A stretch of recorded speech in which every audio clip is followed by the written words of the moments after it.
Good morning. Welcome to the 9 a.m. meeting of the Los Angeles Unified School District Board of Education, including closed session items. It is now 9:03 a.m. on June 6, 2023. I'm going to take roll. Dr. McKenna. Here. Rivas. Mr. Schmerlson. Present. Mr. Melvoin. Here. Ms. Ortiz-Franklin. Ms. Gomez.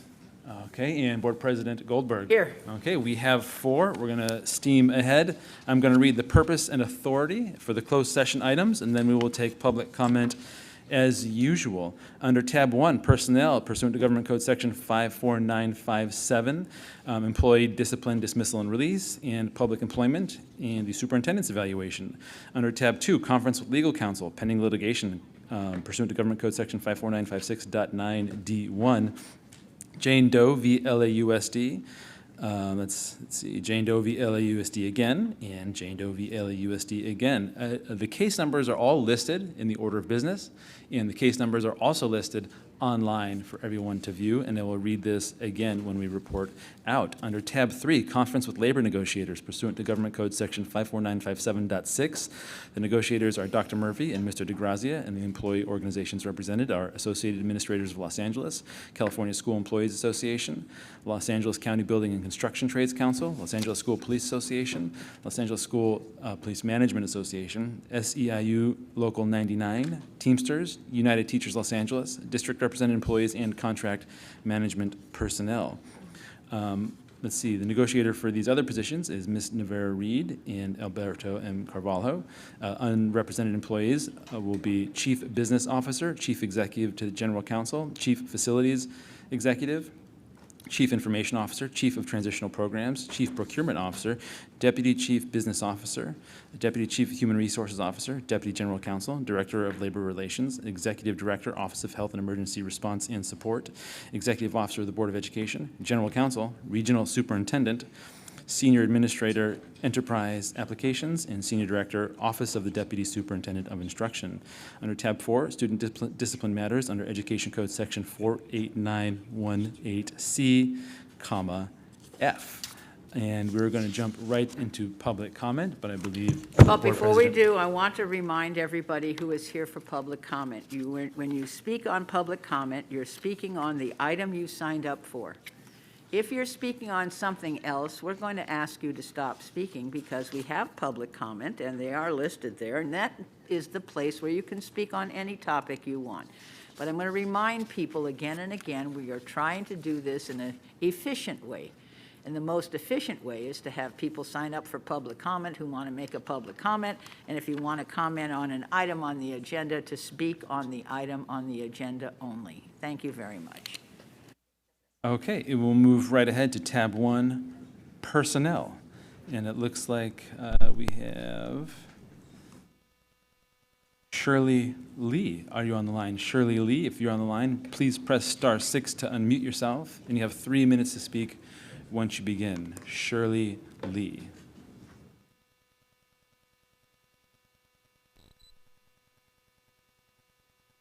I see you're with us, Ms. Lee. Please press star 6 to unmute yourself, and you have 3 minutes to speak once you begin. Uh-oh. There you are.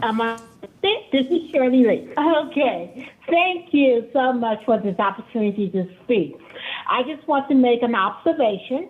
This was my first year participating on a district-wide parent advisory group.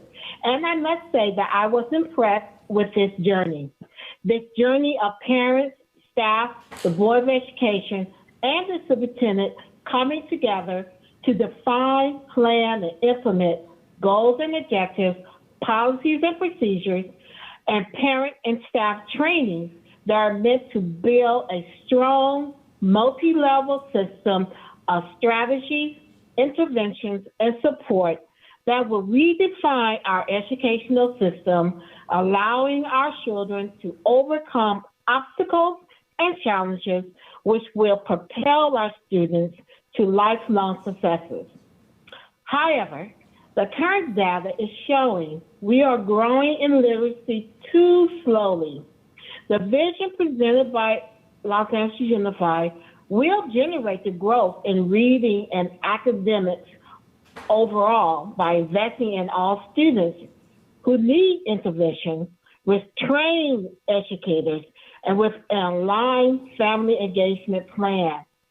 This is a journey that must be expedited in light of the fast-paced, ever-changing technological world we are in. I believe if we can continue to listen to, learn from, and respect each other, we will achieve effective outcomes for our children and society. I am encouraged by the LCAP comments and responses that high quality strategies and interventions will be developed and implemented for the next school year. Thank you to everyone for your involvement, for helping me in this process, and I look forward to continuing to work with everyone on this journey. Thank you so much. Thank you for your time. Rocio G. Elorza, I see you signed up to call in to speak, but you are not online and on the screen in front of me. Are you here in the audience, Rocio Elorza? Okay. Is Maria Duran here in the audience? Maria Duran, are you in the audience? You also signed up to speak remotely, but I do not have you on the screen in front of me, so you are not here in person either. Okay, so moving to tab 4, Student Discipline Matters. Tab 4, Student Discipline. Monica Arrazola, are you here? Monica Arrazola, are you here in person? Come on up, and you have 3 minutes to speak once you begin.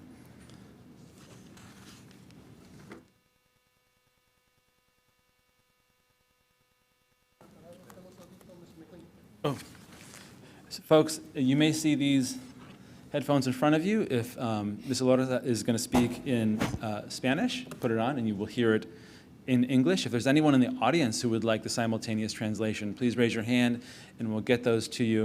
And we just need one moment, Ms. Arrazola.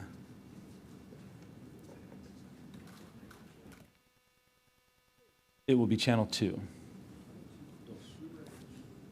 It's automatically set to channel 2 when you put them on. Okay, please proceed. Buenos días. Good morning. My name is Monica Arazola, and I am a mother of 3 children at LA Unified District Schools.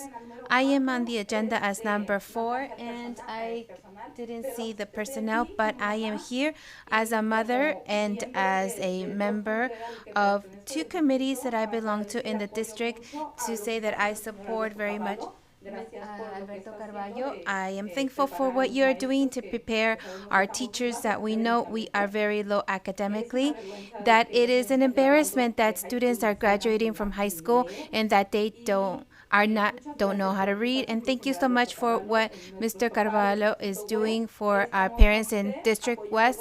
We are here supporting you in the decisions that you are making, and also it is important, the safety, and we continue to insist with the police so that they're in schools. And as a mother, so please, and representing the West, I asked you that take this into consideration, and thank you so much for everything that you are doing, and thank you. I just wanted to say thank you, Alberto Carballo, for everything that you do for us, and thank you, Miss Jackie Goldberg, even though it's out of topic, but thank you for what you're doing for our school, LeConte. Thank you so much, and I do thank you quite a bit. Thank you so much. Thank you for your time. I will also note that Board Member Gomez is attending remotely, and she has joined us. And now we have Board Member Ortiz Franklin also here in attendance. Okay, so let's see. We have Mr. David Tokovsky on the line under tab 4. Mr. Tokovsky, please press *6 to unmute yourself, and you'll have 3 minutes to speak once you begin. Mr. David Tokovsky. Thank you very much for the opportunity to speak on the student discipline matters, which is a very time-consuming and expensive process for a handful of students. The number of hours PSA counselors, our committees, senior staff, and the board itself working on 4, 5, or 10 children in these meetings could be also efficiently done by having a single retired Superior Court judge handle the cases and present them to the board directly. In terms of the number of kids attending the school, applaud the superintendent and senior staff for setting out a bold goal of 10,000 4-year-olds enrolling. This is a goal that needs timeline, and the numbers of kids by October, number of kids by December. And will this also be about 3-year-olds, question mark? This also be about increasing the number of special ed kids who under federal laws have the right to attend early ed schools from birth to kindergarten.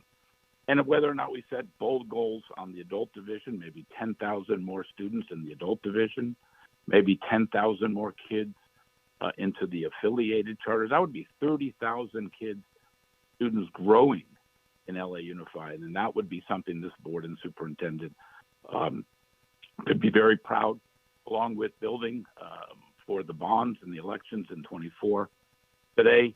And thank you very much for handling the under superintendent evaluation, the calendar issues last time.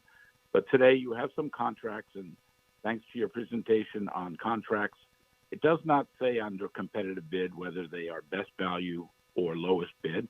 You might ask those questions. And two, the competitive change in the name of the school today does not have a majority vote in that vote, and you might want to scrutinize that. And the bigger issue really is, how do we train middle school teachers? And Mr. Schmolson could be very helpful on that, and that would certainly be going at the issues of discipline, because in the end, if they are disciples of good teachers, there will be self-discipline. And right now, 70% of our U.S. history teachers in middle school do not have a degree or any training in the Civil War or history. That's something to work on in the curriculum division. Thank you very much. Thank you for your time. Araya Blakely, are you here? Araya Blakely, if you're here, please come on up. You signed up to speak in person. Araya, are you here? Okay, I see that you're also not signed up online as an alternative. Okay, and we'll move along to general public comment now. General public comment. When I call your name, come on up, and you'll have 3 minutes to speak once you begin. And if you're attending remotely, press *6 to unmute yourself when you hear your name, and you will similarly have 3 minutes to speak once you begin. Christina Avila, I see you're online with us to speak remotely. Please press *6 to unmute yourself, and you have 3 minutes to speak once you begin. Christina Avila.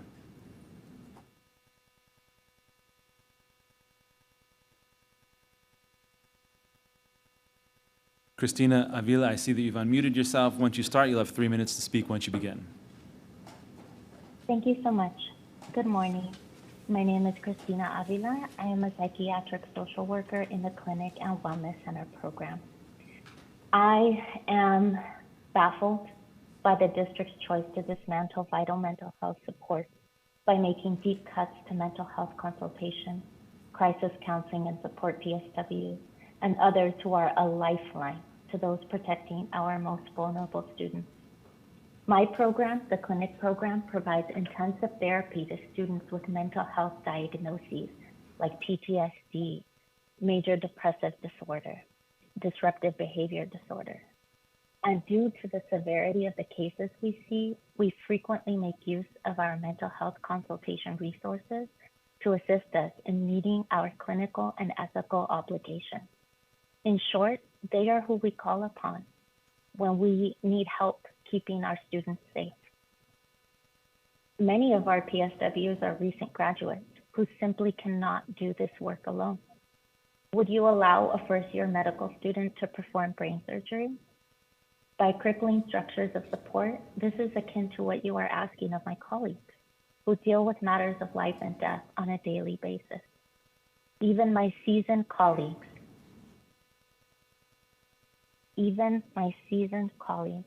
cannot bear the sole responsibility for student safety on their shoulders. If the board chooses to proceed with this plan, you will be choosing expediency over student safety and convenience over staff well-being. You will be moving my department backward in time, and students will bear the cost.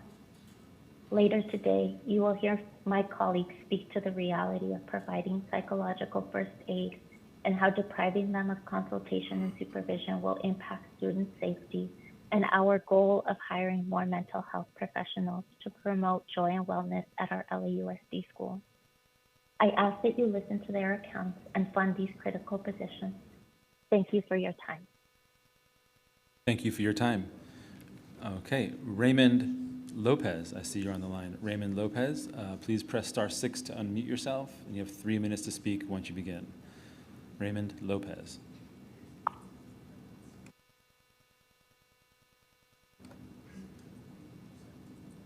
I see you're online with us, Mr. Lopez. There you are. You've unmuted, and you'll have 3 minutes to speak once you begin. Hi, my name is Raymond Lopez, and I'm ceding my time to Vanessa Aramayo. And Vanessa, look me now. Thank you. Can you hear me? We can. You have just under 3 minutes to speak. Great. Good morning, board members and Superintendent Carvalho. My name is Vanessa Aramayo, and I am the Executive Director of Alliance for a Better Community, ABC. We are a Los Angeles County Latino advocacy organization working in 3 key impact areas that include education, health, and economic prosperity and opportunity, while we are increasing the civic engagement of Latino communities. This morning, I am calling to express my strong support for the district's instructional leadership aligning strategies with the Ready for the World strategic plan. This plan builds upon primary promise through a student-centered approach that expands support to reach the students who need it the most. We acknowledge the great work of all of those involved in primary promise, and we are excited by the evolution. Current student data shows the need is critical in the upper grade levels, and the district's plan will ensure that the students who need it most will receive the academic support they need. In addition to the strong components of this new model, we also have great trust in the instructional team led by Deputy Superintendent Dr. Carla Estrada. Dr. Estrada and her team have strong roots in Los Angeles, herself being a product of LAUSD, and we know that together with Chief Academic Officer Francis Baez, who will lead efforts to implement this program, this team will have strong leadership and instructional expertise. The data is clear. Far too many students of color and those living in poverty are below proficiency in literacy and math. While I am here as an executive director of a community-based organization, I am also a parent of 2 LA Unified students who attend schools in District 2 and who cares about this district doing the best it can to immediately and effectively meet the needs of our students. Change is needed and change is good. We must act fast to close this achievement gap and ensure all students have the ability to live thriving adult lives. Thank you for your proactive work to ensure that the students and communities who need the most support receive it. Thank you. Thank you for your time. Catherine Trejo, I see you're on the line to speak remotely. Catherine Trejo, please press *6 to unmute yourself, and you'll have 3 minutes to speak once you begin. Catherine Trejo. Can you hear me? We sure can. Please go ahead. Good morning. My name is Catherine Trejo, and I would like to cede my time to my colleague Chase, who's here with me now. Good morning. My name is Chase Stafford. I'm with the Partnership for Los Angeles Schools and want to go on the record in support for the district's literacy and numeracy intervention model. We believe effective intervention is vital, particularly in this time, and appreciate in the plan that we've seen 3 aspects in particular. 1, the focus on high-need schools. 2, the responsiveness to the staffing challenges that schools face. And 3, the alignment with the superintendent's strategic plan. We know that the implementation of this plan is so important, and we look forward to partnering with the district on the implementation. Thank you.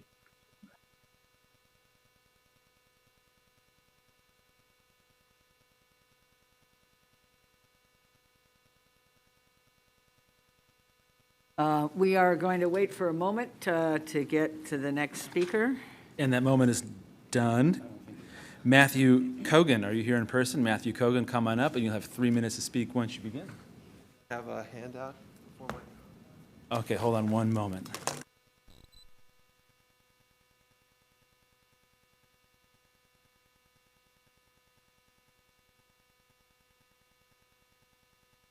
Okay, we're ready for you. All right, good morning. My name is Matthew. Good morning, board.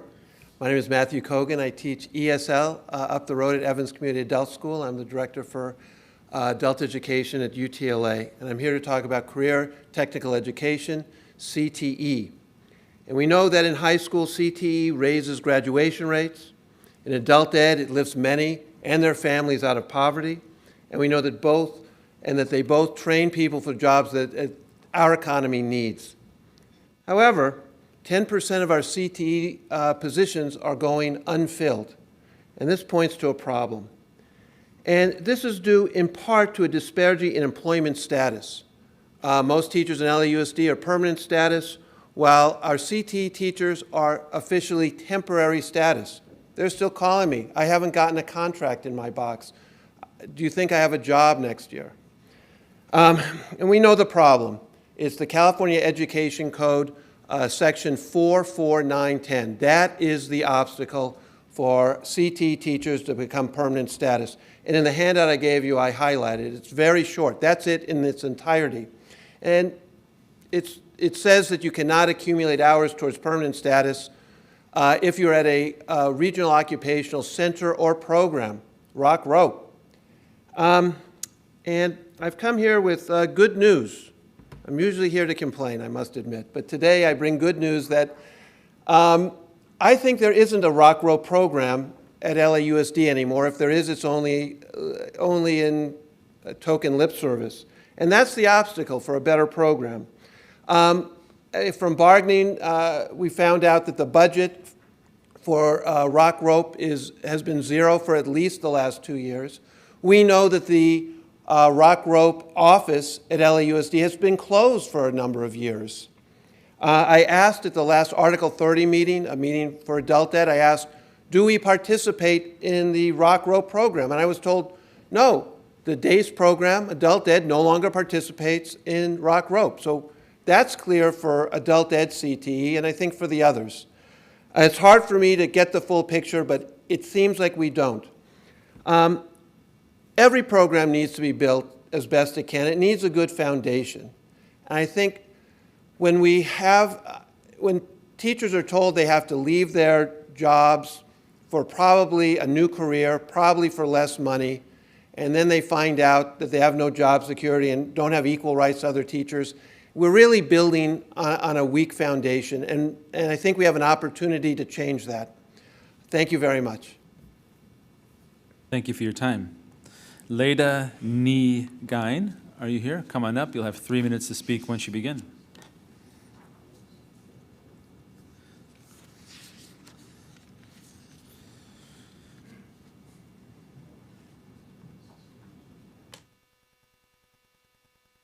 Good morning, I'm Lita, and I am yielding my time to Amanda. Hi, my name is Amanda Corrigan, and I'm a school-based psychiatric social worker at Woodland Hills Academy. I am someone on campus that our students turn to when they need help, and today I'm asking you, Superintendent Carvalho, and the school board for help. As you're well aware from the influx of emails you've received, LAUSD is eliminating key positions from school mental health. These critical programs, particularly our crisis counseling and support team and our mental health consultants, have become essential in allowing those of us in the field to do our jobs correctly and effectively while fulfilling the ethical mandates of our profession. One of the mantras of social work is consult, consult, consult. We call our mental health consultants when we have to make a judgment call. Would you place this suicidal student at high risk or moderate risk? Should they possibly be hospitalized? We call our mental health consultants when we have questions about confidentiality. I called the police and they didn't take the sexual abuse report. Am I obligated to inform the parent that their child has been assaulted? When we have a threat on campus, experience a tragedy, the death of a staff member, who comes to campus to help? Who does operations call? Our mental health consultants. Who will be responding next school year? We call our mental health consultants when our LAUSD bulletins are in conflict with one another. A third grader has suicidal thoughts, but the leading cause of them is the severe abuse that the student is experiencing at home. Who then gets notified of the student's suicidal ideation when their safety risk is from both themselves and their parents? These complicated cases are not the exception. As PSWs, they are our norm. We work with children who are complicated humans who come from varying cultures, backgrounds, and environments. Our children's situations don't always fit cleanly into an LAUSD bulletin, and that's where the consulting piece comes in. Who am I supposed to call when none of the 18 remaining mental health consultants are available to answer the phone? Certainly not my CCNS clinical supervisor, who has provided me with hours of training, consultation, and support, taught me how to be an LAUSD clinician, because that program will be gone too. As of next school year, she will be a school-based PSW dealing with her own crises.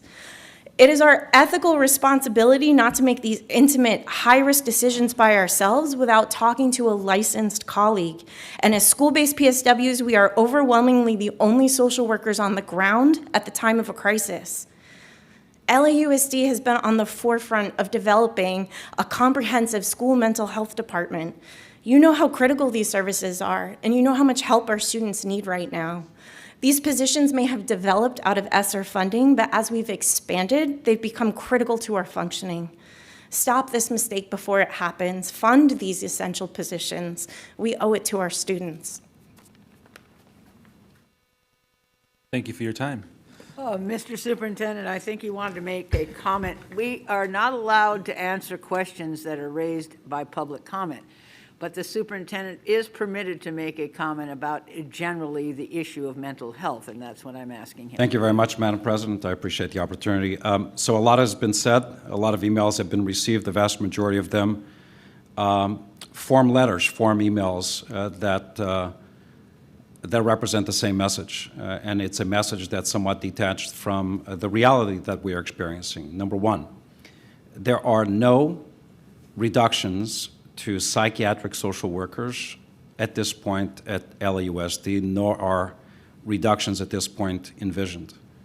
What is happening, considering the fact that for the better part of 2 years, hundreds of PSW positions were budgeted, approved, but never filled. Now, there's a mistake there. For someone should have done the research up front to recognize what the talent pool available would be, to recognize that if California and Texas were to graduate every single PSW in their colleges and universities and LAUSD were to hire them, we would still not have enough. So one thing is overpromise and underdeliver. And that's not a game that this administration will pay. Point number one. Point number two, if the end user is we are concerned with, whether we're talking about teachers, certificated teachers, credentialed teachers in a classroom, school psychologists, counselors, psychiatric social workers, assistant principals, career technical education teachers, if we are concerned and our highest priority is end user support and service, then we reduce the number of people at Beaudry and we deploy them to schools. That's where the need is. So I want to be very clear about this, and there's no rescinding this decision. There are currently 75 individuals who are psychiatric social workers with the appropriate training and credentialing working at Beaudry. Last I checked, there isn't a single kid at Beaudry. So this is about deploying professionals with a critical training, expertise, skill, and will to where kids are. This will ensure that right now, just by doing that, retaining about 15 of those individuals to provide the supervision and the support to do the psychiatric social workers in schools and deploying the rest to the schools. We will have 60 additional schools at LAUSD with psychiatric social workers, schools that for the past 2 years have had none. Right move at the right time, controversial or not. Thank you, Madam President. Okay, let's see. We have Ana Teresa Dahan. I see you're calling in. Ana Teresa Dahan, please press *6 to unmute yourself, and you have 3 minutes to speak once you begin. Thank you. Good morning. My name is Ana Teresa, and I am a proud parent at Mount Washington Elementary School, as well as a regular voter of Board District 2. I'm calling in my personal as well as my professional capacity as the managing director at GPSN, and I'm calling to express our support for the evolution of primary promise to the literacy and numeracy intervention model. Yesterday, our organization submitted a letter on behalf of nearly 30 organizations expressing support for this evolution. We also will be presenting that letter later today in the afternoon meeting. And we want to commend the superintendent and Dr. Strada, Dr. Baez, and all the instructional leaders, principals, and teachers at the district for making this change. It's important. It is reflective of student data. It's reflective of an equity approach that looks to prioritize student needs across the district. It is based on knowledge and expertise of our students and our schools. And as my colleague Vanessa said, change is needed and change is good. It can be difficult, but we must drastically improve the rate in which we are servicing our students and getting them to proficiency at all schools across the district. And so we really commend the district for being bold and aligning its initiatives to the strategic plan and for taking action to realize the goals and the promises of the strategic plan. And I'd also like to use my time to acknowledge the resolution celebrating Pride later this month. Thank you, Board Member Melvoin and Board President Goldberg, for making our schools inclusive and celebrating all the children. Thank you so much. Thank you for your time. And I'm going to make a brief announcement. The Office of the Inspector General would like to remind you that they investigate the misuse of LAUSD funds and resources, as well as retaliation for reporting any misconduct. Anyone can make a report via the OIG hotline on their website by telephoning 213-241-7778 or by emailing inspector.general@lausd. Reports are confidential, and you can remain anonymous if you wish. And the website is achieve.lausd.net/OIG. Okay, Mallory Brown, are you in the audience? Mallory Brown, come on up. You'll have 3 minutes to speak once you begin.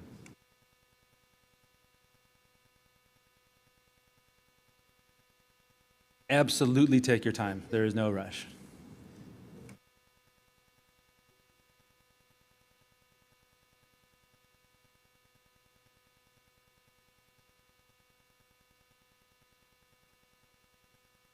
Good morning. I want to thank you guys for allowing me to come. I am Mallory Brown. I am a proud parent of a student at View Park Preparatory K-8, and I'm also double proud because he will be accumulating this Friday from 5th grade to middle school, which for me is amazing. I want to talk about the transition and the schooling itself, and I also got something for you guys because I want to make sure that you guys know how important it is that these kids see that there's people that back them up and support them, do anything that they have in life. And if you can just come out and support us for their accumulation, 8th and 5th graders, they will love to see it. So would I, and so will the school. But my son is a 5th grader, and anybody know when you go from elementary to middle school, it is a big transition. And these kids need to see the difference. And at View Park, he has the opportunity to stay in the same school with the same people, and he still feels that love, that support that they give him and that he can receive. Because it's hard for little kids because they get nervous, they get scared. But being in the same location, seeing these same people, it makes them feel better. It gets them prepared for high school, and that's what we want. We want strong people, strong leaders, strong children, not to be afraid, not to feel like they can't do it, but to support them. And that's what I love, what they do. What I love that the school is he's gonna still be there. It warms my heart to see that he's happy. He's like, I'm junior high school, yes. And in the school, I'm a parent volunteer there. I'm there often. So I can see what goes on. I see what they offer for my son and everybody else's kids, which I consider my kids as well. The school offers so much for them. These middle schoolers need to know how life is important to them when they go to the next stages in life of high school, college, and so on. And for these elementary kids, especially the 5th graders, they're getting that opportunity. They're learning what life is about. They're learning to see what people have to offer them, what they're going to learn. And the middle school in itself, I've had the opportunity to see it, to see what they offer these kids, to walk in the classroom, just to make sure my son is going to be good. And it warmed my heart to see how much these teachers love and support them, how much they stand by them. I had the opportunity to be with the 8th graders yesterday as they get ready to go to high school. And I got a chance to see how exciting it was, how they teachers brought them so much joy. It made me happy as a parent, but it also made me happy to see how this school was represented. And I tell everybody, I'm a proud parent of a student from View Park Preparatory 8. Proud. I'm proud what they offer him. I'm proud what they do. And I'm also proud to see what more they're going to do. Thank you for the opportunity. Thank you for your time. Thank you. Sydney, I'll come up and get that pamphlet, or I think I'll get the pamphlet. So Sydney Gein. Sydney, I'm sorry if I butchered your last name. Come on up, and you'll have 3 minutes to speak once you begin.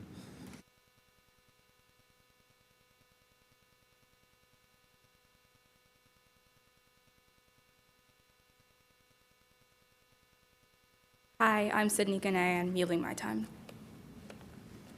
And I'm next on the roll. I'm Pia Williams, and I'll also be yielding my time. Thank you. Good morning, school board, esteemed members, and Superintendent Carvalho. My name is Lita Ganay, and I'm a mental health consultant from Local District North.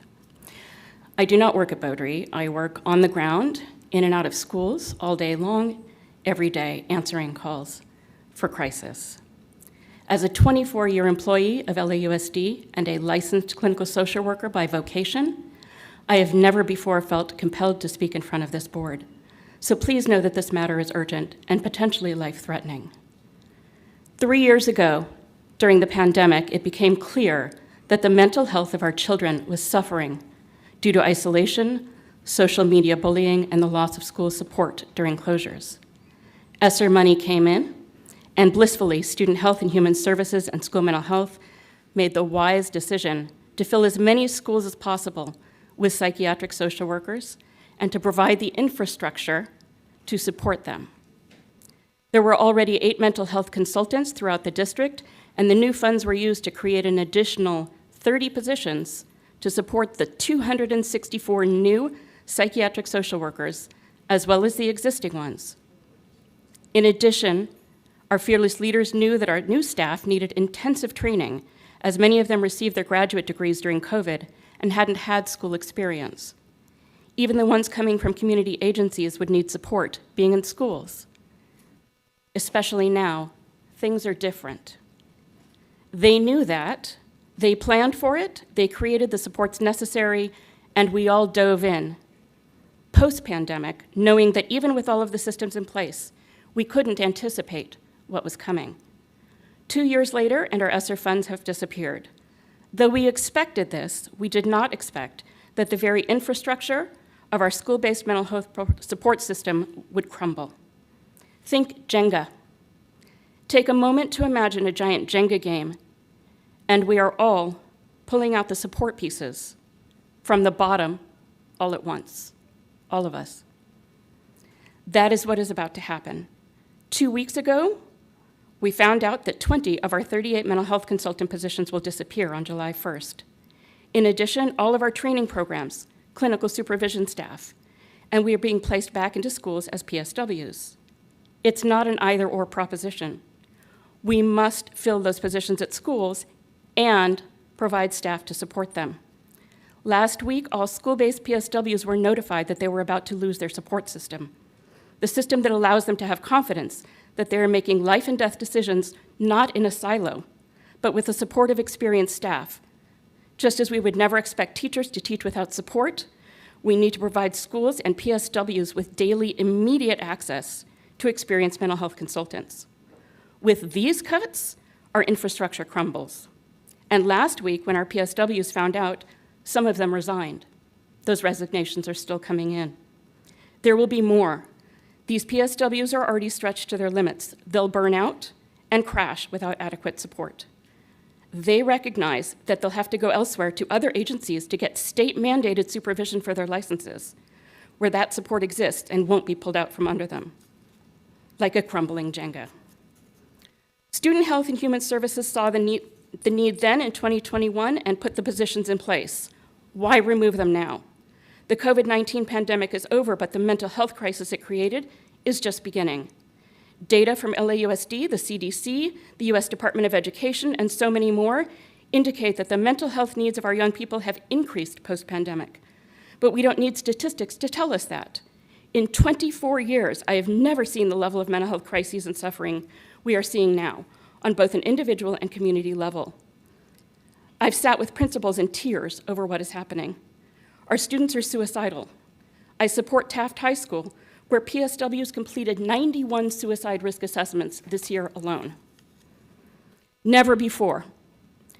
Our individual PSWs cannot manage all of these crises by themselves. They have their regular responsibilities to fulfill, and 18 consultants cannot provide support to 782 schools and PSWs and clinics. These infrastructure roles were created out of need, and that need has not disappeared simply because the funding has. If anything, we need more support. A February 2023 article reports that mental health strategy of the President of the United States includes as a goal, and I quote, to double the number of school counselors, social workers, and other mental health professionals with the potential to meaningfully change lives by building a mental health infrastructure in schools and communities across the country, end quote. The move to eliminate these positions is the opposite approach to supporting the mental health initiatives the district has set out in the strategic plan. Just one example is Pillar 2B, Measures of Success, page 36, quote, by 2026, we will increase the number of mental health consultations for staff and parents. It's not 2026. We are halfway through 2023, and we won't succeed. We don't have the money is not the same as we don't need them. You know the difference. You know we are needed. Please find the money and fast. Life and death fast. You'll be receiving a copy of this speech along with supporting statistics via email later today and hearing from more of my colleagues. I thank you for your time. Thank you for your time. Elmer Roldan, I see you signed up to speak remotely and you are online with us. Please press *6 to unmute yourself, and you have 3 minutes to speak once you begin. Elmer Roldan. Hello? Hi. Hi. Good morning. My name is Elmer Roldan, and I am a proud graduate of LAUSD and also a father to an LAUSD graduate. I am also the proud executive director of Communities and Schools of Los Angeles. Today, I'm calling to express my support for the plan to grow the reach started by the Primary Promise. I want to thank Superintendent Carvalho, Dr. Carla Estrada, Francis Baez, and the entire instructional team for having the foresight to expand this intervention model so that more students can benefit from these supports. CISLA proudly serves 15 schools across 5 communities in LA Unified. We serve South Central, Watts, Boyle Heights, the Westlake Pico Union community, and parts of West LA. In total, we provide 1,500 students with personalized one-on-one case management, social-emotional support, and academic resources. We also provide about 12,000 with school-wide programming across our 15 schools. So this gives us an on-the-ground perspective on what students and their families need to navigate learning at this time. We've also been witness to the challenges faced by our schools and our families. And we know that despite its best efforts, LAUSD schools struggle to teach a majority of low-income Black and brown kids the basic literacy, writing, and math. We continue to rely on out-of-classroom programs and services to help students to cross the finish line. And these initiatives have also not been scaled and tend to benefit the few families who know about these programs or learn how to navigate LAUSD's learning maze in order to access these programs. So we've seen the heroic and overwhelming efforts required to navigate the pandemic and the subsequent recovery efforts. And we even have some people that have argued that learning loss is not real, but we who are on the ground know that it is real. And many of our kids were not learning before the pandemic. And here is a chance for us to be honest about it and to help students catch up and succeed. Thank you so much for allowing me to speak this morning, and I hope you all have a great day. Thank you for your time. Juan Alaniz, are you here? Juan Alaniz, come on up, and you'll have 3 minutes to speak once you begin.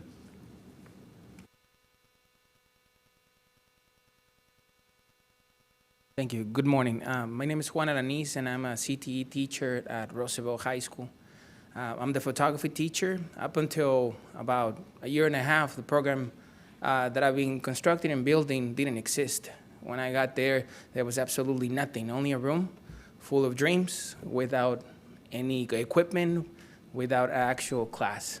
Over the past year and a half, through grants and the support of my STEAM team, I've been able to build the program from the ground up. There is an investment of approximately almost $300,000 that have been invested in my class, a whole to bring the students up to speed and give them an opportunity and a career and give them the ability to learn new technology.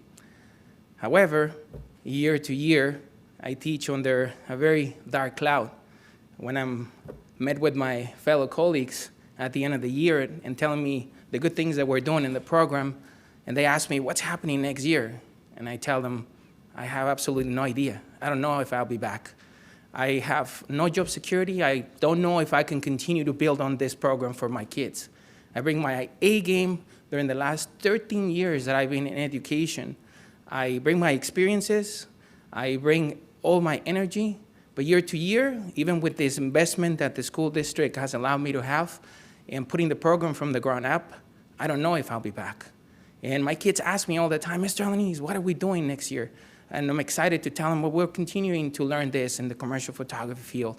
And that's the one thing that brings me here today in the name of all of my colleagues. And I'd like to ask you for an opportunity to review that program and that ability. I am more than willing, all of our teachers are more than willing to be there and give our A game. But unfortunately, for some reason, we are not guaranteed that opportunity year to year. Thank you. Thank you for your time. Jeffrey Black, are you here in person? Come on up, Mr. Black, and you'll have 3 minutes to speak once you begin.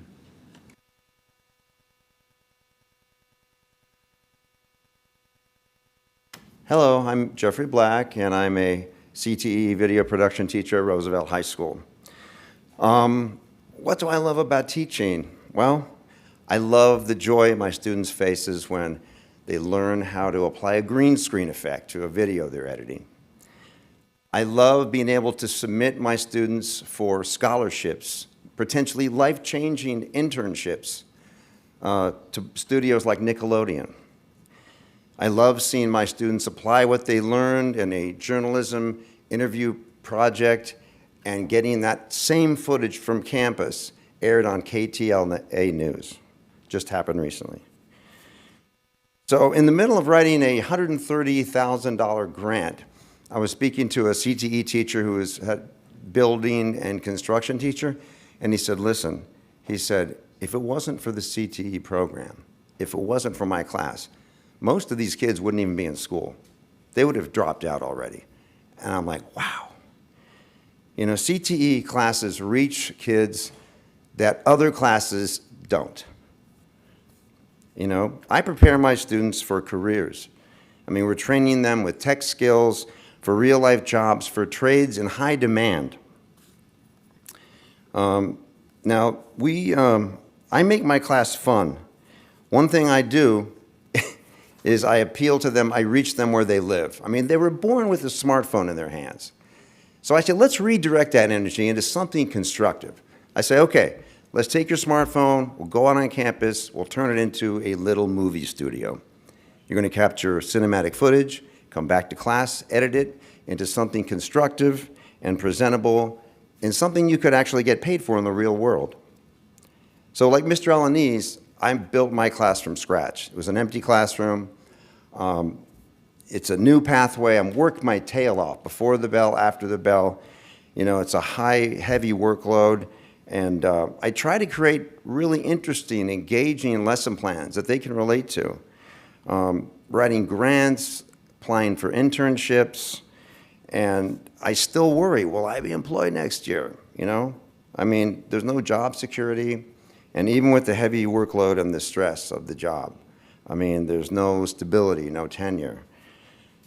We CTE teachers, we live under the shadow of that, you know, year-to-year contract, and we support the program, but sadly, the program doesn't support us. Thank you. Thank you for your time.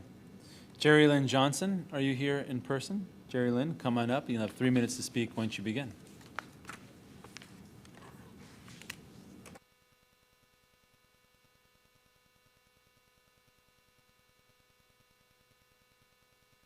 Good morning, Mr. Superintendent and ladies and gentlemen of the board. My name is Jerry Lynn Johnson. Behind me for moral support is my mother, Angela. So she won't be speaking, but she's just here to support me. I'm not here for myself. I'm here for my sister. Her name is Ashley Goff. And Ashley worked for LA Unified. Well, she still kind of works for you all, but she's on non-reelect status. She's on non-reelect status because I asked that you be receptive, and I'm going to try to be as respectful as possible. There was a principal that she worked under at Hyde Park, so she went from Gardena to Hyde Park. Right now she's at Locke. They took her out of Hyde Park from Locke because the principal was bullying her. So now she's in a point where she basically won't have a job. This has been her passion since she was a little girl. She used to teach our stuffed animals when we were little. Our mother served for LA Unified too for over 23 years. You guys hired her when she was pregnant with me. So my sister is working right now, and she's got demoted from A to C basis. She's scared. She doesn't know how she's gonna pay her rent, how she's gonna pay her car insurance. And this man that she worked under, he wrote her up because she reported him for saying that he said something about her gender and her sex. And it's not right. And he wrote her up saying that she didn't know this about child development, she didn't know that about child development. And I'm proud to say we are products of LA Unified. My mother, me, my sister, we went to LA Unified schools all our lives. Our mother raised us off of an LA Unified salary as a single parent. We are proud today to stand before you. And she put us through school, and for my sister to get an education, to come and give back and be treated like that, it's horrible. And now my sister has to worry about day-to-day things. She doesn't have a job lined up after this, and she's not given an answer about what her paycheck is gonna look like. She didn't sign a contract to go back to C basis. She's not given an answer about when her last day is gonna be, if it's gonna be the 12th or the 30th. She's not given an answer on why he's being allowed to do these things. And then it's people being placed in child development positions that don't have a background in child development. My sister has a master's degree, and she's been in this field for over 10 years. She taught at Compton Unified before she came to LA Unified, but her goal was to ultimately be with LA Unified. So I don't know if there's anything you can do. The union said that this was pointless, that you guys side with the principals. I choose not to believe that. I think everybody should be given the benefit of the doubt. But I love my sister, and we stand here united as a family today for her. She's at work right now. She can't be here because she's got to work until she can't anymore. But I ask that in the future, maybe this can be prevented. Maybe it's too late for her. Thank you for your time, ladies and gentlemen. Go ahead. Ms. Johnson? Again, not replying to anything you said, but one of our senior staff members is going to chat with you to get additional details over this sensitive matter. Thank you. Okay, Verenice Miron, I see you're on the line. Please press *6 to unmute yourself. Verenice Miron.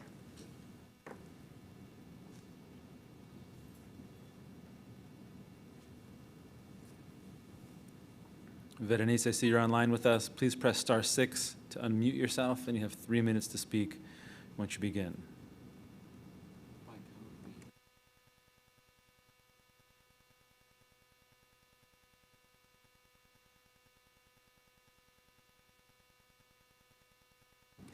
Verenice, I see you're on the line. You need to only press *6 to unmute yourself, and you have 3 minutes to speak once you begin. I see you're unmuted. Yes, good morning, board members and superintendent. My name is Berenice, and I am a parent in Board District 5. Today, I'm calling to express concern about the LGBTQ+ resolution in this afternoon's meeting.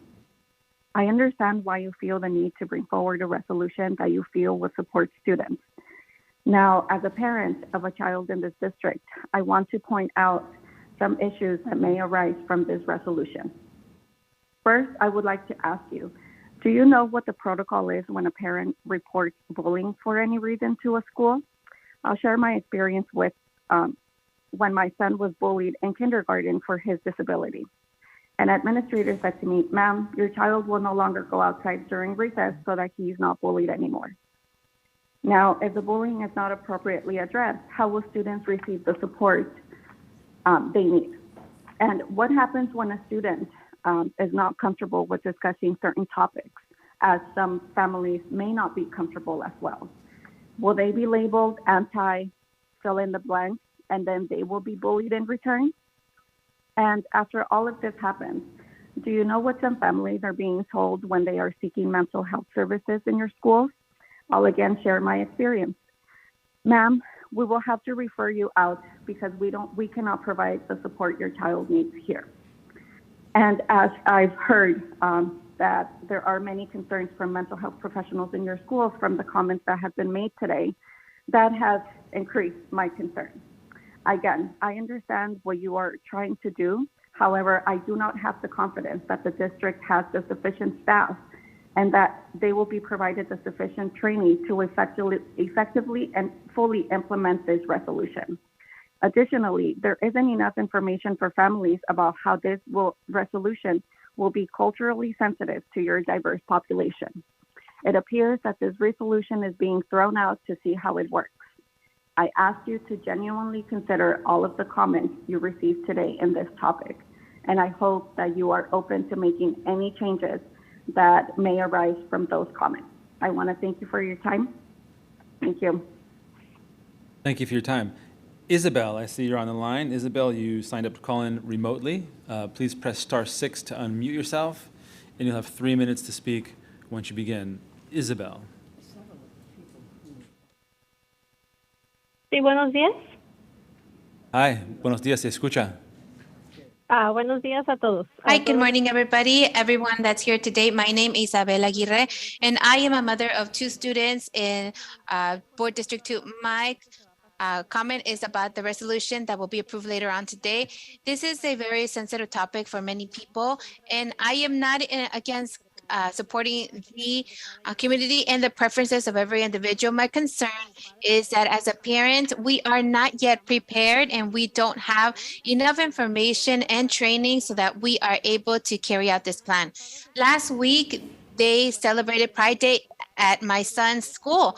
The students could bring the color purple, and my son was confused and sad when he got to school because some of his peers criticized him that it was an ugly color, that shouldn't use that color. As parents, what can we say? Just like we said, we are not prepared yet and we don't have the training for this. Aside from that, our students are still disturbed and trying to assimilate what happened recently with the pandemic. Not only are they struggling academically, but they are also struggling mentally due to the comments that were made before. And it looks like there still needs we need a lot of support for them. And this is really concerning. For the members of the Board of Education, as a parent, I would like that you could create a resolution to support also for the entire school year for our students that have disabilities, to include them the entire school year, because the majority of the time they are not included in the plans or in the district goals. We cannot talk about inclusion when the students in special education do not have the same opportunity as students that are typical. I ask that before making a resolution and supporting it, that we should research a little bit more in how this will have an effect on the students' mental health, to know how the support from the parents who do not have enough information, how this will impact this plan. Thank you so much and have a nice day. Thank you for your time. This concludes public comment for the closed session. We are going to recess into closed session. It's now 10:04. We will return at 1 o'clock. If closed session is not over before then, we will recess closed session to begin the board meeting at 1 o'clock.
public comment, do they like say what language they're going to be speaking or no?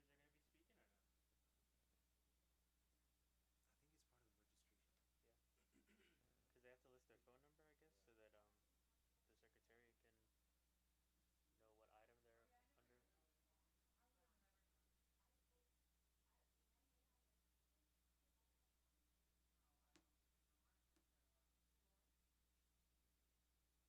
This one says 1. Oh, they all say 1. Yeah. They're starting at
9 a.m.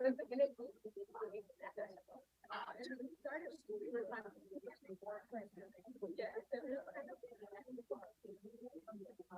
Sorry. Give me 1 second. They can log in at the. I got it, Rafi. Right. So we'll wait for that. Gomez, raise your hand.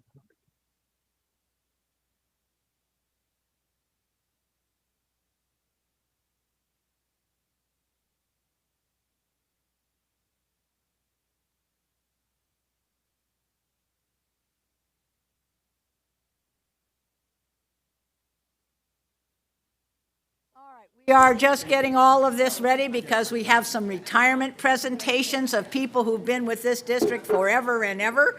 And so we're going to have those fairly on. So if you see a lot of this going on, it's because we're trying to get all the pieces in a row. So once we get started, we just move, okay? Where's everybody? We've got a board member who will be, we have to finish closed session first. I'm sorry. Ignore everything I just said. We're going to finish reporting out from closed session, then we'll start over again.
Let's go.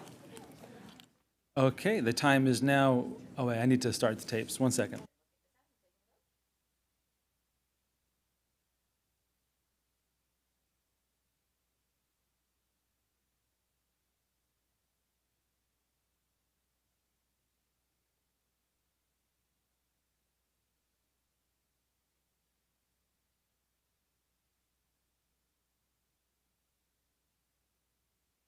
Good afternoon. The time is now 1:21 p.m. on June 6, 2023. We're now reconvening the 9 a.m. meeting. Coming back from closed session, I'll note that all 7 board members were present in closed session, and I'm going to take roll now and then read out the reportable items. Dr. McKenna. Dr. Rivas. Say again, Dr. Rivas, we didn't quite hear you. Here, present. Thank you very much. Mr. Schmerlson. Present. Mr. Melvoin. Ms. Gonez. Here. Ms. Ortiz-Franklin. Present. Board President Goldberg. Here. Okay, we have quorum. I'm going to go ahead and read out the reportable items from the closed session. Under tab 1, employee discipline, dismissal, release, the Board of Education authorized the dismissal of 7 classified employees and the initiation of dismissal of 1 certificated employee. The vote was 7 ayes. Tab 2, conference with legal counsel. The Board of Education authorized the settlement of Jane Doe v. LAUSD and Chris Miller, case number 21-STC-V09823. Terms and conditions will be available upon the finalization of the agreement. The Board of Education authorized the settlement of Jane Doe v. LAUSD and Brett Schufelt, LASC case number 21-STC-V05398. Terms and conditions will be available upon the finalization of the agreement. And the Board of Education authorized the settlement of Jane Doe v. LAUSD and Barry Smolin, LASC case number 21-STC-V15878. Terms and conditions will be available upon the finalization of the agreement. The vote was 7 ayes. And as a reminder to those watching, these case numbers that I have just read out very quickly are also available on our website for your review if you want to do that. Tab 3, under conference with labor negotiators, the Board of Education appointed the following individuals to the following certificated and senior management positions with a start date of July 1, 2023. David Hart as Chief Business Officer, Alexander Molina as Chief Executive to the General Counsel, Anahid Tokes as the Chief Facilities Executive, Sohail Katal as the Chief Information Officer, Michael Romero as Chief of Transitional Programs, Christopher D. Mount Benitez as Chief Procurement Officer, Norberto Delgadillo as Deputy Chief Business Officer, Finance, Luis Buendia as Deputy Chief Business Officer, Finance, Francisco Serrato as Deputy Chief Human Resources Officer, Deneen Cox as Deputy General Counsel, Anthony DeGrazia as Director of Labor Relations, Paulina Rock as Executive Director, Office of Health and Emergency Response and Support, Michael McLean as Executive Officer of the Board of Education, Devorah Navarra-Reed as General Counsel, Denise Collier as Regional Superintendent, Andre Spicer as Regional Superintendent, Douglas Lee as Senior Administrator, Enterprise Applications, and Pia Sadakdamal as Senior Director, Officer of the Deputy Superintendent of Instruction. The vote was 7 ayes. Details to be provided upon finalization of the contracts. Under tab 4, Student Discipline, the Board of Education approved the expulsion of students in case numbers 90, 91, 92, and 93. The vote was 7 ayes. That's all I have for reporting out. Unless there are any objections, this meeting is now adjourned at 1:24 p.m. In a few moments, we'll come back for the scheduled 1 p.m. meeting as we get the other Zoom started. Thanks, everybody.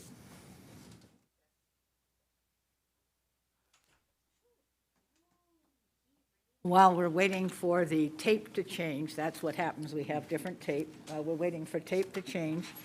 I